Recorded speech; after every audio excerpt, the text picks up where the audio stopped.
everyone, and welcome back to Liz Sews. So a few months ago, I showed a couple of bras made with the Simplicity 8229, and for most of these bras, I had altered the cup, so it got a couple of different looks. Now, I do have a series on my channel called Make It Your Own, where I show you how to alter the style lines of bras to give you different looks. And though most of those videos are focused on the Black Beauty bra, because that is my favorite pattern, a lot of those techniques can be used to alter other cups. But I did have a question from one of my viewers asking if I could do a video specifically focused on 8229.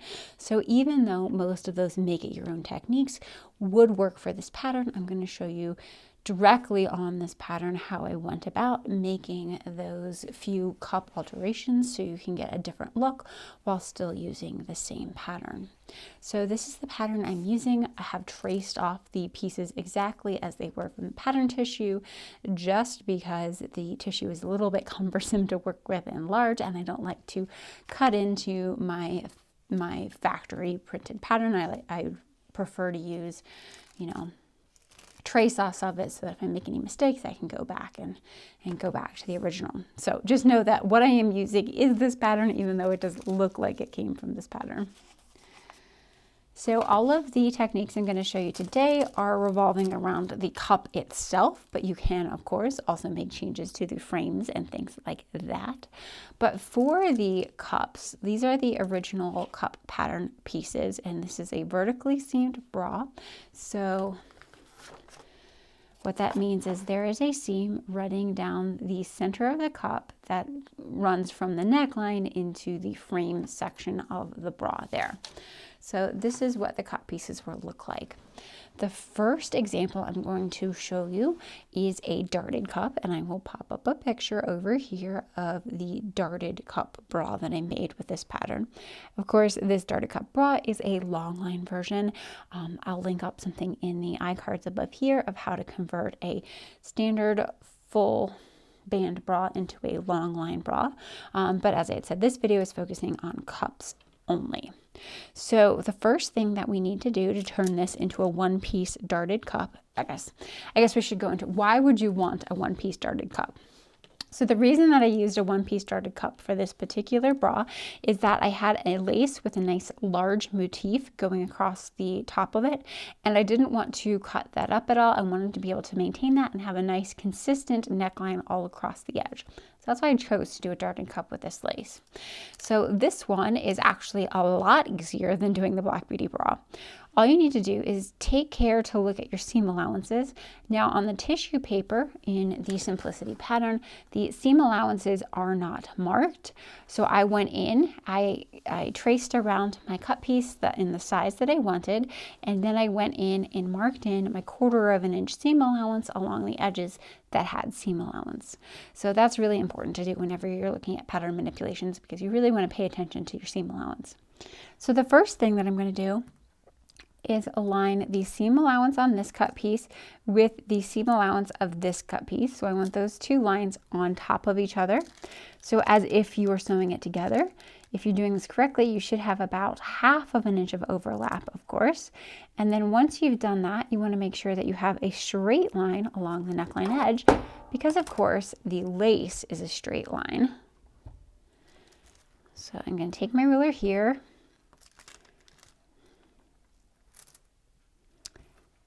and that's what we have. So this is a straight line across the top, and I've overlapped my pieces so that the seam allowances meet up here at the top.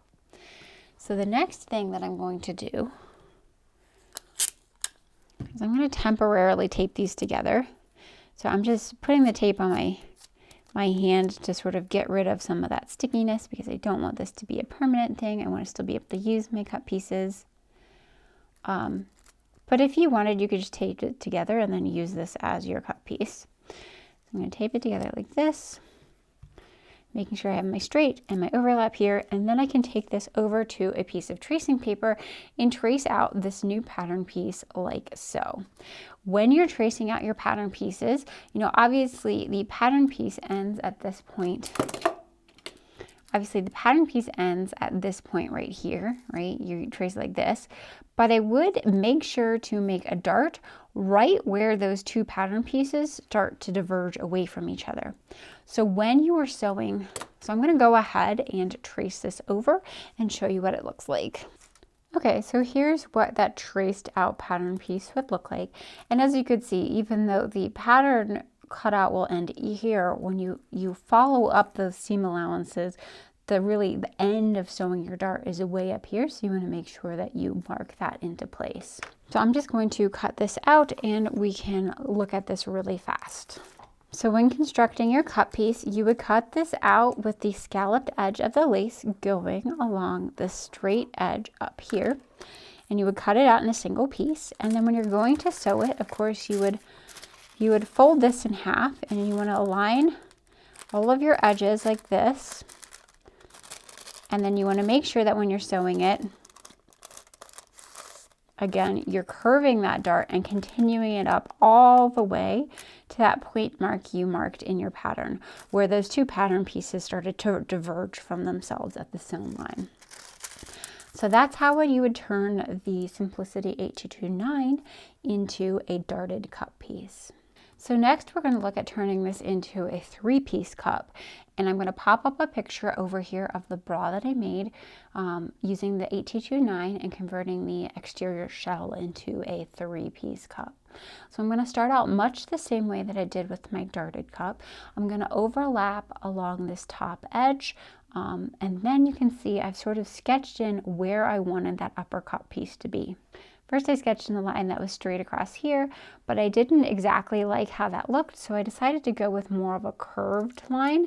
The big thing to take care of is you really don't want to go too far out from where those lines start to diverging, because then you're going to start changing the fit of the bra. But this one, the difference at this point where they start diverging is about 1/8 of a inch, so it's really, really tiny, so I wasn't super concerned about that. So, and then what you can do is cut that apart, or you can go ahead and trace it off. So I'm going to go and trace this off for you.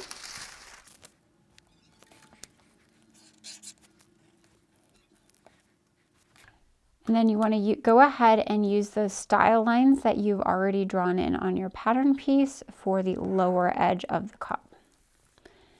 And on mine, I'm going to curve it just slightly so that it's not so much a point as a nice gentle curve like that. And once you've done that, you do need to remember that you're going to sew this fabric to fabric. So of course you need to add in another 1/4 inch seam allowance. That's going to be your upper cut piece. And then next we're going to copy over our 2 lower cut pieces, again using those style lines that we've already included or drawn directly onto the pattern. So this lower one, and this one, it's okay to sort of keep it at an angle because you actually are getting 2 distinct pieces on here. So I'm going to copy over this inner cup first. I'm just doing a quick and dirty for this to show you for an example, but of course if you were doing it, I would take your time and make sure you're getting sort of exact lines on there. And just like we did on the upper cup, we need to add in the seam allowance where it's going to attach. So I'm going to add in an extra 1/4 inch there. So there's your inner cup. And then lastly, we're going to copy over the outer cup. Again, using that style line that we've drawn on the pattern piece itself as the upper boundary of this cup, and then copying over everything else. And just like we've done the rest, we need to make sure that we're adding seam allowance along that style line so that you have something to attach to your upper cup.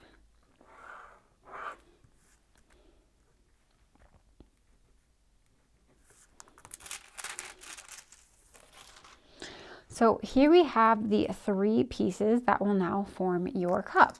I already have these cut out, so I'm going to switch over to those cut out pieces now. So these are the 3 pieces I have, and you can see if I compare that, up along here, how they match up to there, there, and there. I've just added my seam allowances and broken them apart. So when you're sewing the 3-piece cup, the best way to do it is take your 2 lower pieces. You want to put them right sides together. You want to align your notch marks and then sew them along this curve with your 1/4 inch seam allowance, which is already included in the pattern. Once you've done that, you'll now have a lower cut piece and an upper cut piece. So this is starting to look more like, you know, a Black Beauty pattern because you're having this horizontal seam. So you would, again, take this double piece, so this is already sewn together, and you would apply this one right sides together and sew along this upper edge, and then you'll have your 3-piece cup. For this particular version that I had made, I wanted to finish the upper edge with picot elastic, so I have added an additional, I think this looks like 3/8 of an inch at the top because I was using 3/8 of an inch picot elastic. The original pattern is made for a lace scalloped edge along the top of the cup, so there was no seam allowance included. So knowing that I was going to use elastics, I needed to add seam allowance to the top, so I had something to attach the elastic to and then fold it to the inside without actually changing the finished height of the cup. So this is the way that I turned this vertical seamed 2-piece cup into a 3-piece horizontal cup. And then the last modified version of this Simplicity 8229 that I showed had what I'm calling sort of a faux seamless cup. So this technique works really well if you have sort of smaller end of cup sizes. You can do it with larger cups. It takes a little bit more finesse and it might take a little bit more time, and you might not get as completely smooth of an appearance as you will with smaller cup sizes. So the first thing that I did when I was making my seamless cup is I went back to my original cut pieces and I made versions of them for foam. So when you're cutting foam, you know, you want to keep your seam allowances along the wire line edge of your cut piece, but you want to remove your seam allowances from the interior seams. So I would use these same exact 2 cut pieces with just the seam allowances removed along this arc right here. And those are going to be your foam cut pieces. You're going to cut these out of your cut and sew foam, and cut and sew foam is available from most shops that carry bra making supplies. If you are unsure where to purchase bra making supplies, I've linked a video up in the iCards above showing my favorite shops for bra making supplies, as well as some additional ones down in the description box of that video. So when you're using cut and sew foam, you have all of those seam allowances removed. You have your 2 foam pieces, and you're going to set this underneath your sewing machine, and you're going to sew with a zigzag stitch, and you want the zigzags to hit each cut piece back and forth like this. And as you're sewing it under the machine, you're just going to keep feeding it through, butting up the 2 sides of your cut pieces until you reach the end of your cup, and you'll have something that's sort of like rounded and shaped like a bra cup like this. For this demonstration here, I'm just going to use a pre-made molded foam piece because I don't want to waste cut and sew foam. Cut and sew foam can be a little pricey. It's one of the more expensive materials that I make for bra, but just pretend as if I had made this out of cut and sew foam and there would be like a seam running down the center here. So we wanted to use the actual cut pattern pieces to make the foam version of the bra. That way it fits the same, but then it's the seamless look comes in on the outside of the bra. So what I had done is I chose a fabric that has a lot of stretch. This is Bamboo Jersey from Bra Builders. They come out with new bamboo jerseys every single month, so there's always something fun to get. But you can also, you know, just use any sort of bamboo jersey that you find. What you're really looking for is a material that has a lot of stretch and will allow you to sort of manipulate it over the cut piece. So when I am doing this sort of like faux seamless cup, I'll have my cut and sew foam made, and then I'll just have a really large, overly large piece of fabric cut out, so something that's much bigger than the cup itself. I find it's a lot easier to work with this when you have a large fabric piece. You can sew it into place and then remove all the excess. So this is something that's not super complicated, but it does take a lot of time and patience, and it's something that you have to like sort of work at and be thinking about it. So the first thing I would look at is the upper neckline edge of your piece. So of course, where these two pattern pieces are going to connect up at the top here is going to be your neckline edge. And I like to make sure, especially if I have a directional print, that I'm sort of working parallel to that neckline edge. I want the items looking like they're sitting straight up. I always start with my neckline edge and then sort of work my way around it. So I would put my fabric on there, stretching it just a little and pinning it into place along that neckline edge. And you do want to make sure that you're stretching it so that you have something that gets the seamless look, because in most cup pieces, right, you're going to have some projection there towards the center or apex of the cup, and you kind of need to stretch it in order for it to lay seamlessly across the entire cup and not have any gathers. So once I have the top of my cup sort of pinned into place, I'll go directly to the bottom of it, stretching it out slightly, and I'll pin that into place. And then finally, I'm just going to go along this edge, again, stretching it out to sort of remove any wrinkles. And if you have a larger cup, that sort of difference between the center and the outer edge is going to be more severe, which is why it's much harder to do with a larger cup. It's still possible, but you're going to have to do a lot more stretching and a lot more manipulation. So we can see, if I look at it right here, I have this like little wrinkle that would form if I just put it on straight. But if I give it a little bit of a tug and stretch the fabric out, and this is again a time where I'm using lots and lots of pins. So I give the fabric just a little tug, and then that wrinkle sort of disappears, and you can have something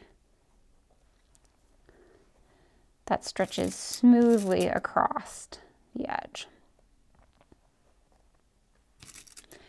So this part can take a really long time, and frequently I'll do it and then I'll end up with a little wrinkle and I might have to go ahead and start one side over again.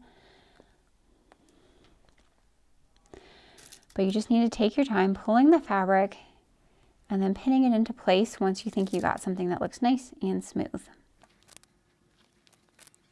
Okay, so once I've gotten the fabric pinned on there and it's looking really smooth and going to the edge, I would then take this over to my machine and I would sew with, you could use a zigzag stitch or you could use a straight stitch, and just sew really close to the edge of the foam cut piece all the way around to affix the fabric onto the cut piece in that sort of stretched position. And then once you've sewn the fabric onto the cut piece in the stretched position, of course, you can remove all of your excess seam allowances of this fabric and go ahead and use it as a single unit. You do have to think about how you're going to finish the edges. So on this one, like the neckline edge, I would probably finish with fold over elastic.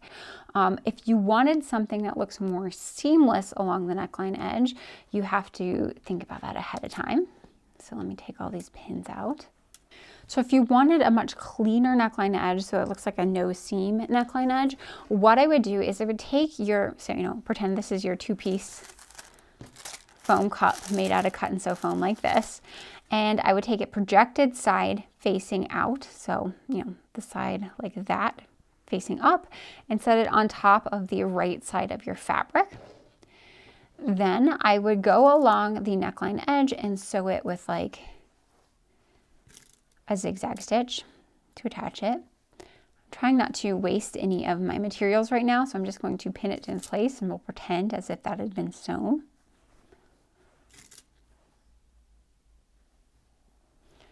So you would sew it like that, and then you could take your fabric and flip it up and around.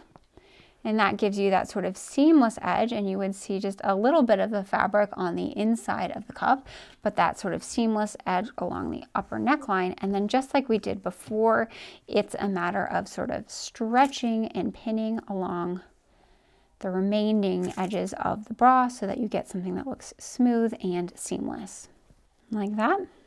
And then just like before, I would take this over to my machine. I would go all along the edge of this this cup and zigzag it into place and then cut away all of my excess fabric. And that is how I go about making sort of like the faux seamless cup. So I hope you've enjoyed this look at Simplicity 8229, and it gave you some ideas how you can take a pattern that you might already have fitted to you and give it new life by changing up how the outer cup looks. I'll see everyone next time. Take care.